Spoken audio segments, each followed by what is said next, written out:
સુરતમાં 3 દિવસ બાદ પાણી યથાવત। માધવબાગ સોસાયટીમાં હજુ ઘૂંટણસમાં પાણી ભરાયા છે। ઘરોમાં 6 ફૂટ સુધી પાણી ભરાયા હતા। અનેક પરિવારો અન્યત્ર રહેવા મજબૂર બન્યા હતા।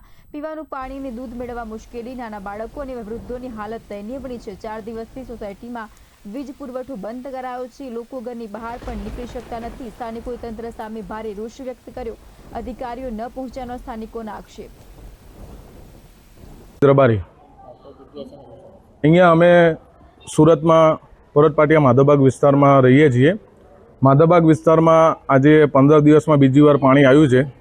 સુરત સ્માર્ટ સિટીનું લોગન છે, પણ હવે આપણે સુરત રિવર સિટી કરવું પડે એવું છે, કેમ કે આ તો દર વર્ષે પાણીની સમસ્યા ઊભી જ હોય છે। સોસાયટી જે દિવસથી બની 25 વર્ષથી આમ ને આમ પાણીની સમસ્યા છે। આપણે સરકારને તંત્રને ઘણીવાર અપીલ કરી છે, પણ સરકારને તંત્ર એલર્ટ થતું નથી।